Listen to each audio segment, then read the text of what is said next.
In some ways, Cyberpunk 2077 is unparalleled. I am one who believes that there is an amazing game within Cyberpunk 2077, that beneath the bugs and marketing misdirection is an engaging and compelling main narrative, filled with a cast of diverse and unforgettable characters. Different players will gravitate towards different characters, but even amongst this cast, one character has managed to stand out as a cult favorite, Panam Palmer of the nomadic Aldecaldo clan. As a romanceable character, Panam has left a strong impression on many players, beyond most RPG video game romances. It's a character development that isn't without its cliches, but many things about how CD Projekt Red has shaped Panam and her involvement with the player have gone above and beyond. In this video, I want to explore how the character development and the romancing of Panam Palmer has been powerfully woven into the Cyberpunk experience, narratively and thematically, and how CD Projekt Red has left such an impression.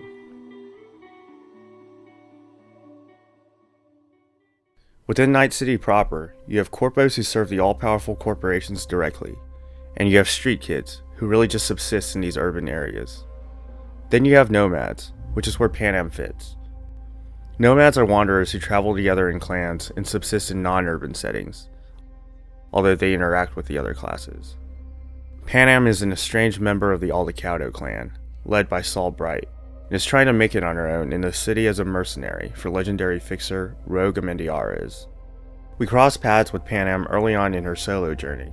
She has just lost her vehicle when she is betrayed on a mission by a member of a rival nomadic group, the Raffin Shiv. Rogue recognizes that both parties may be able to help each other out. Alright, tell me all you know. Fail, and you can run back and tell Rogue to fuck right off. Hey, come on. Calm down. Don't tell me what to do. Fine. We are tasked with helping her so that she can in turn help us capture an Arasaka engineer, key to understanding V's rapidly deteriorating mental state. So let's figure something out. What do you want? Won't be easy. When we first meet her, she's completely alone in Night City, but she's boosting a vehicle in order to get back on her feet. She's not in the mood to chit-chat, being preoccupied with managing her problem. But it's hard to imagine ever breaking ice and making small talk with Panam, even on her best day. Alright, deal. But if you want your thing done, we'll need to get my Thornton back first. So where is it? But as we set out on our collaboration, we still find she isn't someone who opens up super easily. She comes across as very confident, but standoffish, and even a bit neurotic. She's closed off, and so we only manage to cross her boundaries in this instance because she can't find anyone within her own tribe to rely on. She wants to make it on her own, but she truly needs some support, and so she has to settle for V. Really could use your help. Not this time. We're needed here. Fuck, I don't believe this. So you'll stay put because Saul told you to. You couldn't care less about me.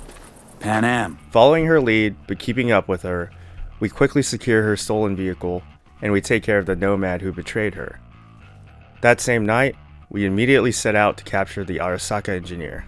Throughout these interactions, we can infer much of what there is to know about Panam. Panam is an extremely independent person, but she has all the capability needed to stay on top of any situation. Our base involvement with her is supposed to be an even collaboration, but throughout the entire process, she takes the lead and comes up with the plan of attack. Tell me. We're the wrench. The cutter is the AV. And the screwdriver is where the AV should bury its nose cone in the dust. Now you must be wondering how we get the AV to do that. The clamp's our solution. A Satwave power station. Power station. Wait. You want to use an EMP? Bullseye. Assessment, assembly, action. Whatever your task, you do 3 things. Start by assessing what you already have and what you'll face. The problem. Then you plan with those variables in mind. Take what you have, get what you need, assemble things, people. Finally, you take action. Simple. Got one word for you. T-shirts. She's methodical, sure, but she's also very comfortable springing into action on a dime. What we learn is that she's actually quite impulsive. Panam, what are you doing?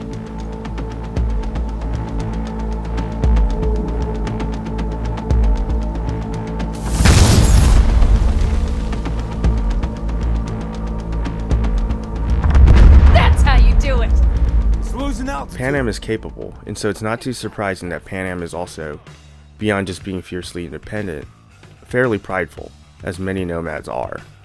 Authority figures tend to get under her skin, and she doesn't take criticism well. What? Rogue, Saul. He your leader? Their leader. Seemed in a hurry to delta the hell out of there. Let's just say Saul wouldn't have been happy to see me. What When happened? Rogue leaves her hanging dismissively, Panam takes it very personally. Rogue's queen of the afterlife. Plays her pawns as she pleases. Did you just call me a pawn? I got a good look. She isn't able to really let it go. She has cause, but it's not just a reaction to her circumstances. Nash is dead. One shit cleaned. Happy? And the 6th Street merch? Nash can't deliver it anymore. But if you ask nicely, I might be able to help you. Her pride is even more apparent later on when we take a look at her relationship with Saul. First impressions of Panam give us much to respect, but they don't quite endear her to us. Thanks, V. What Nash did. I placed my trust in him. He was the first person I worked with after leaving the Aldecaldos, after I came to Night City. And I granted him my trust. You understand instinctively why she's closed off to outsiders in Night City. That's appropriate given the nature of the city and her misfortunes there. It's clear that she doesn't really belong there. No one really belongs in Night City, where opportunity only comes when you take it from others, and loyalty is near non-existent. And that flies in the face of what the Aldecaldos represent. However, Panam's defiance has also put her at odds in the nomadic Badlands, where opportunity is limited. She's stuck between worlds, and it's towards the end of your second mission with her that this internal turmoil comes to a head. Crash. You catch that? Over. AV, unmarked. Losing out. Fish. There? Scorpion. What the hell are they Finishing doing? up at the generators. Follow them. On my way in a bit. Battery Mitch, should sort Scorpion, itself out. it's Panam. Don't go near that AV. I repeat, do not approach the AV. On the way, or I'll start the party without you. It's King Town. Wait for me, or better get the hell out. V, something happened to them. Let's check it out. I see the wreck, but no Scorpion or Mitch.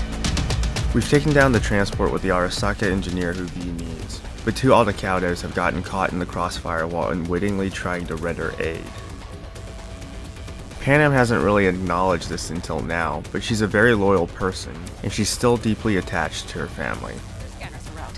V, if they got the Aldecaldos, if they got Mitch and Scorpion, I don't... I know. Connected. I'm in control. When we investigate and we rescue Mitch, we learn that Scorpion has been killed. Panam finishes what she set out to do, however, and we get our engineer. I will destroy them, V. Every last one. We're in this together. To the bitter end. You know what, V? You're all right. You helped me with Nash. You helped me with Mitch. To my mind, I owe you a favor. Your helmet. I will find him. Ah, so that's what this is? Just paying your debts? No. Nomads always help their Oh, own. so I'm one of yours now. Sounds good. We learn more about her in the process, and I think she learns a little bit about herself as well.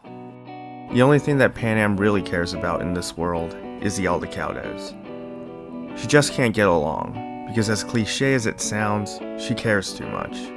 She only struck out on her own because she just can't play along. She always wants more. The reason we came to California was because he promised change for the Aldecaldos. He claimed we would turn over a new leaf. But you saw it. We got a handful of tents on a heap of sand. A hell of a promised land. I wanted something different. Better. Saul's a damned coward. He'll be the end of the clan, I'm certain. Panam has difficulty grappling with their place in the world, where those living outside the corporate and urban ecosystem have ever-decreasing control over resources. The wind whistling through boarded-up windows. Tumbleweeds scratching across dry, sandy tracks. That's how towns die. Not with a bang, but with whispers and whimpers. This is the existential question that the Aldecaldos face, and where Panam is in contention to Saul. Saul is consistently in a tough position in his struggles to keep his tribe independent, but viable. He typically maintains a mature, calculated, and conservative stance, with the weight of the tribe on his shoulders. And he has sought out a lesser evil arrangement. Maybe you're right. We can't hope to handle the Raffins alone. So you would sell us out to Biotechnica? Vade, tell him it's a damn rotten idea. Gotta agree with Panam. Sounds like a truly shitty idea. Thanks. Panam's ideas for the tribe are almost always highly risky and aggressive. She's able to back them up personally, but they often present risks to the Aldecaldos as a whole. What's the meaning of this? Exactly what you see. The Basilisk. All I see is 2 trucks with giant Militech logos on them. Fuck, Panam, you can see them from miles away! You think we don't have problems enough on our hands? The Raffins could rear their heads at any moment. And now we have Militech to worry about too! Stop it! Fuck! Just shut up already! Panam naturally romanticizes Saul's more daring youth. Saul? Moving civilians across the border during a bombardment? Hijacking a petrochem tanker? Opening the valves? Cranking a few figure eights to set the desert ablaze and give the kids a fun show? That's the Saul I remember. It's kind of a childish fixation on her part, and it can wear thin sometimes because she won't shut up about Saul this or Saul that. It hasn't occurred to you that Saul might be the perfect excuse? Not to have to face coming back to the family? What is this, a therapy session? Should I find a couch to go lie down on, Doctor? I suspect that part of the reason she can't get over being overruled by Saul is because she knows that he often has a point. Bull. Saul isn't that petty. He's simply a coward. He would rather play it safe, bide his time. For the family. It seems difficult for her to reconcile her loyalty to the Aldecaldos and her frustration with their lot. Saul is just the embodiment of that. V brings this internal conflict up intermittently and encourages Panam to look past her frustrations towards her priorities. I know, but... Well, alright, you're about to tell me that no family's perfect. And hey, you'd be right. But I just want to be true to myself and figure out what I want. And what I'm scared of.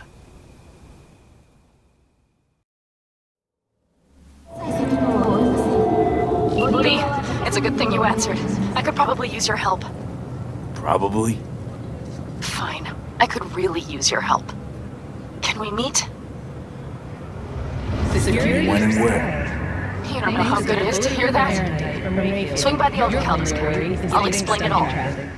She's forced to confront internal turmoil once again when Saul is captured by the Raffin, and she recruits V to aid in his rescue. With V's support, she's able to save Saul and get past the personal sticking point. Had no idea you and the Aldecaldos had made up. They continue to grind my gears something terrible. But, you know... They're family. Exactly. After this, she seems to know exactly where she stands.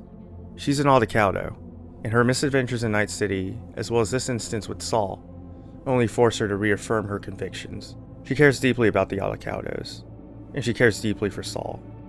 She's just frustrated by their place in their dystopian world, and she's not felt empowered to confront that previously. That's not Saul's fault. He's not her enemy. If she wants better answers than Saul can provide, she will need to provide them. Panam Palmer is a romantic at heart. She's impulsive, and she thinks first and foremost about what could be or should be for her and her family, rather than what could go wrong. However, Panam also becomes a very grounded person. Once Panam returns to the fold, her entire existence is devoted towards protecting and furthering the interests of her family, and that includes her involvement with V. You don't miss life in Night City? At times, perhaps. I miss the feeling of having a new beginning. Of freedom. But I also haven't forgotten the emptiness. The feeling of realizing it means nothing if you're alone. Yeah. As someone who actually knows what her priorities are, she's the antithesis to the dystopia of Night City, and by this point, she embraces that stance. Given that Panam is a romantic, it's not a complete surprise that she falls for V. V is an interesting outsider who has fresh perspectives beyond what the Aldecaldos are used to. He's one who can keep up with Panam and is willing to support her in her craziest endeavors. Do you see that? All lit up and blinking like a Christmas Girl, you tree. wanted 11. You got 11. Fuck yeah! Let's get out of here, before it lights us up too. But it's a lot of work. Panam is so closed off by default. Make no mistake. Circumstances align to bring the two together. After all, Panam is business first. Even more than that, she's family first. In order for the romance avenue to even materialize, V really has to work with Panam, and has to continue to prove himself to her family. As we discussed, the player's first missions are for personal need, and basically as an even trade, as V has skin in the game. All further involvement with the Aldecaldos from this point on, including Saul's rescue, actually distract from V's personal quest to restore himself, and from the game's core storyline. They demonstrate a different kind of skin in the game. V gets a sniper rifle for his involvement in Saul's rescue, but it's not an equivalent exchange. Remember, I'm indebted. It implies investment by the player character. Circumstances were different, I'd say saddle up and ride after her. But here and now, just look. Damn hard to catch a girl like that. Only hope you've got is they feel a pang and stop to wait. A little later, Panam does feel a pang. V has helped her make quite a bit of personal progress. But there's a lot more on her mind. Having warmed up to V, who has delivered for her and her family more than any other outsider, Panam calls V once again. This time there's no duress, but rather Panam wants to advance the position of the Aldecaldos. If V pulls through once again, the Aldecaldos wind up with a hover tank to defend themselves, a huge asset in the precarious balance of power of the Badlands. V performs his quest for no reward. During this mission, Panam takes the opportunity to sort of unpack the self-discovery that she's achieved with V's help. Missed you. Pretty bad. Oh, well, this means... Oh, wait, just wait. This is not how we usually talk. No time like the present. Okay, go ahead. That was a joke. Listen, V, I believe I know where this is going. And not to your liking? No, it's not that.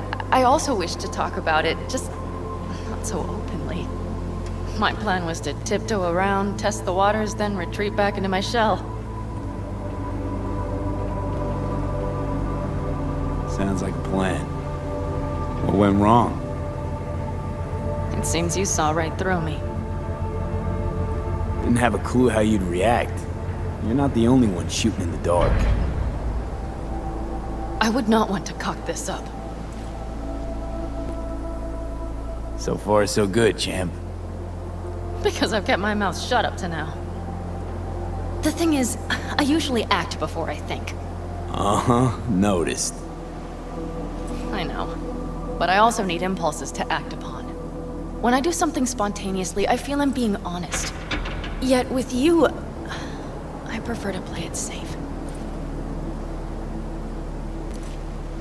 Why is it any different with me? Because I truly care this time. Yet I fear I'll do or say something foolish and be left alone in the desert.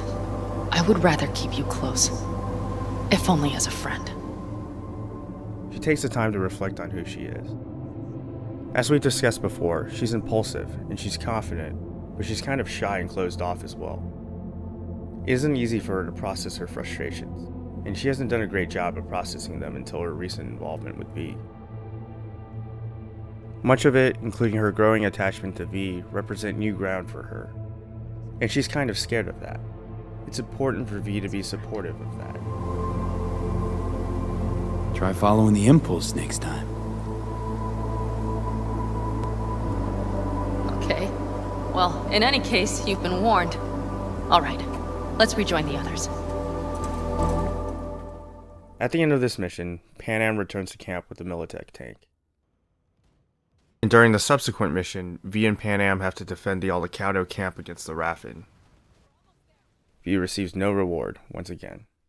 V's growing involvement with the Aldecaldos is a step-by-step process, in which he has to prove to the tribe and to himself that he's not just another selfish Night City gonk. These missions aren't in line with the prologue character's aspirations for wealth and legendary status, and they distract from V's pressing need to get answers for his deteriorating mental state. They represent significant self-sacrifice. What in hell? All of us, each on his or her own, must think first and foremost of what's good for the family. Come on, Saul. If I have to leave the clan, please just say so. Spare me another speech of yours at the very least. I'm afraid you'll have to sit through a few more. Because from this day forward, you will lead this family by my side. I will what? I wish to do this properly, but fine. Have it your way. I was wrong. You were right. That's the truth. May it never happen again. But I made a mess of so many... As Panam embraces a stance with her tribe as the antithesis to what Night City represents, V's growing investment becomes personal and even somewhat ideological. Removed from the corporate metropolis, the Aldecaldos represent for V a refreshing contrast to dystopia. They are a consistently decent group of people, one that sticks its neck out for strangers, and even more so for its own. Not the air. It's just been one conviction. It lets me fall asleep like a babe come nightfall, and wake up with a clean conscience with the dawn.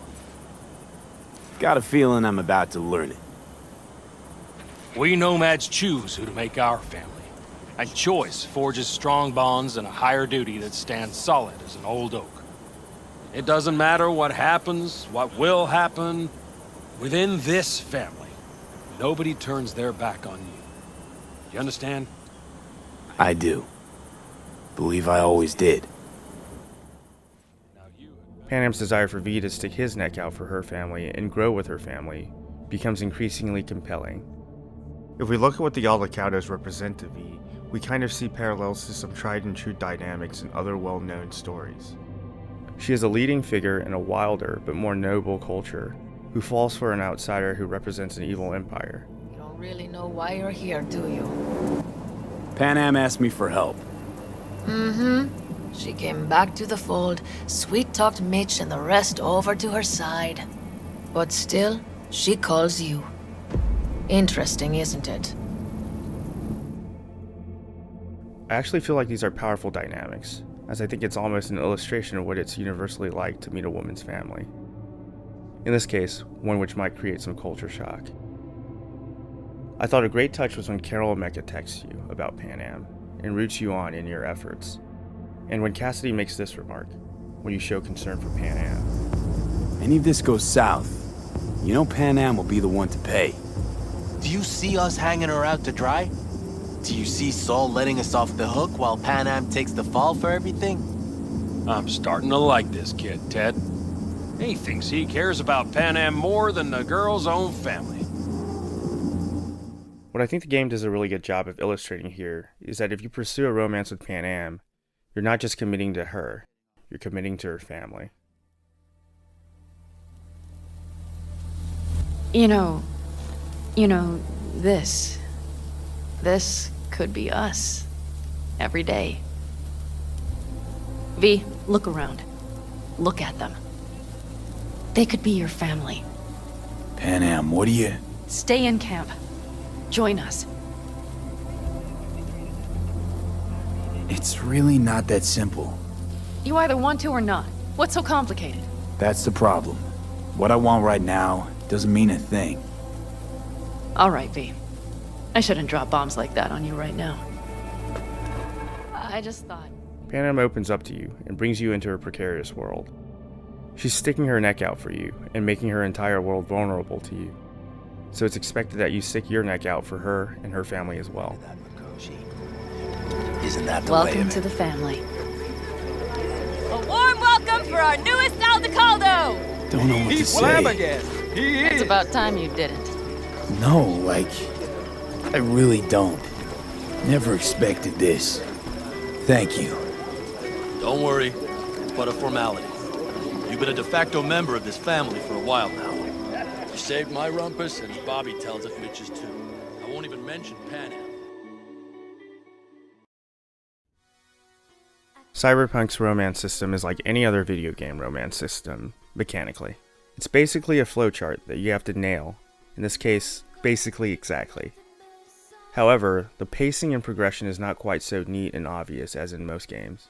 The Panam questline intersperses flirtation sequences throughout your various missions with her, and you really have to shoot your shot during moments of downtime. I think it best to rent rooms here. Maybe we rent just one room. Good idea. Noah has 2 twin beds in every room. We'll save some money. Not quite what I had in mind. Just what did you have in mind? Just, glad to have met you. So I thought I'm glad we met too. maybe calls for a little celebration? Sure, we can celebrate. But not today. I'm beat. Noah will need a room. Twin beds. Just for tonight. I'll go catch a few winks. Some advances, especially in the beginning, are pretty awkward and kind of forced. The game also isn't just fire and response. Flirtation always plants the seed for more flirtation down the road.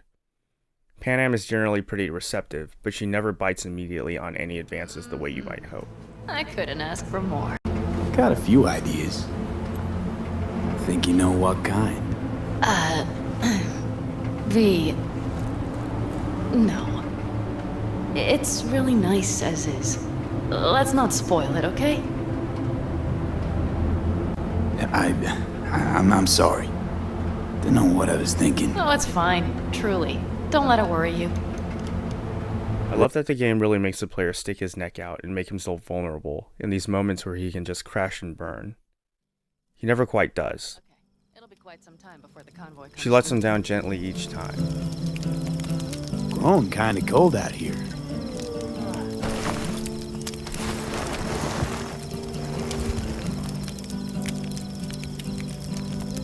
Not true. But this is nice. Catch some shut-eye with me? But in communicating interest, he gives Panam time for it to sink in. She's shy and closed off after all, but she'll respond through texts, or more directly later on. Hold up. About last night. We don't need to talk about that.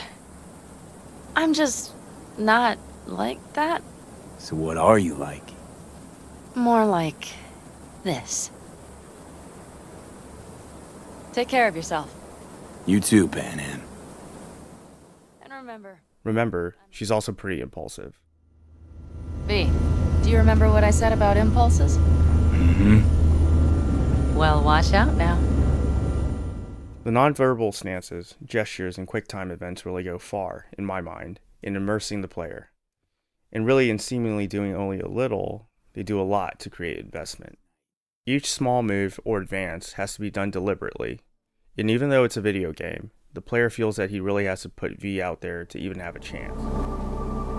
Try following the impulse next time. Okay. Well, in any case, you've been warned. All right, let's rejoin the others. I love that there's a time limit on some responses. Sometimes you just have to shoot. These sequences add up over time, and your relationship goes hand in hand with your involvement with the Aldecaldos. If you do, let me know. I will help. This whole family will help. Saul was not joking. You understand? Thanks for everything. For being here for me. Take care of yourself. And let me know. Well, just please keep in touch. Panam requites your advances, of course. In the end, V has basically become family. The game ends with Panam and the Aldecaldos committing to help V in his personal quest to restore himself. We stop keeping score at a certain point. By now their fates have become intertwined. Simple matter. We, all of us standing here, owe you. And it's a great debt. Speak for yourself, Saul. But in spite of that, you're still an outsider. A mercenary from Night City. What might as well be another world. Hey, ask Panam. She knows. It's about time we fix that. Downright injustice it is. It needs fixing. You're gonna be an Aldecaldo. Which means this family will go to hell and back for you. Ready, kid? It's like V was always family. And with him in trouble, the Aldecaldos will stand up bravely for him, disproportionately as one of their own. You're one of us now, B. You're an Aldecaldo. He's done much to shape the direction of the tribe. His problems are their problems, and his baggage is their baggage. Ought to raise a glass to Scorpion. And to Jack. Scorpion. The Aldecaldos storm Arasaka Tower with V to acquire the technology needed to stabilize his condition. Unfortunately, they do have to pay a steep price. A path with Panam Palmer is a path with the Aldecaldos. A path with these outsiders is a defiant rejection of everything Night City stands for, and what V and Jackie pursued in the prologue. When V and Panam's paths cross, we see development on both ends. It's a journey in which Panam finds someone who she can rely on, and who also has no place in Night City. He in turn brings her closer to her own family, sort of acting as a bridge from the foreign back to the familiar, which Saul points out during V's inauguration. Saul's right, though. I mean, let's face it, V. My life was in a million pieces. You broke it into a million more. But sometimes it's only then that you can piece it together again. Alright, Panam starts out the game lost in Night City, and V kind of saves her. In the end, she saves V, and she helps him to confront Arasaka. Don't worry about it. And how's the jacket? Not too tight? Are you Jacket's alright? a distinction. Honor to get it. And it's preem at that. But it's got that weight. Took me under your wing. Gave me your trust. And tomorrow, the op I'm taking you on might not come back. Hit me all of a sudden. A second ago. That only proves we're doing the right thing. The sense of responsibility? It's what being part of the family feels like. Thanks, Panam. If you want to talk. Beyond just buying time, Panam also acts largely as a reason for him to continue living, taking him away from Night City. Beginnings. I did not know what to make of you then. What did you make of me? I wondered if you were anything like me. Carrying within you something damn important to prove to yourself. It was. We both were. Bet you had no idea we'd end up like this, though. Truer words I've never heard. Night City chewed us up good, didn't it? Doesn't matter, don't think. The Panam Palmer romance isn't really just a romance. It's part of a larger journey and a larger commitment, because it actually has to make sense to the character of Panam. It has to align with her personal journey and her core priorities, just as much as it has to fit V's personal development. Instead of being shoehorned, the romance is woven into part of a well-developed character arc for Panam. This character arc is woven into the optional narrative path that is the most thematically opposed to the dystopian nature of Cyberpunk, both the game and the genre.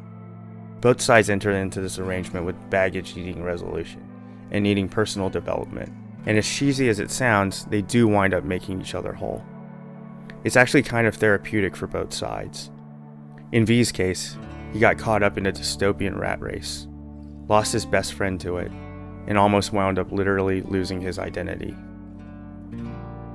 Panam's ending path actually provides him a lot of closure in confronting his past.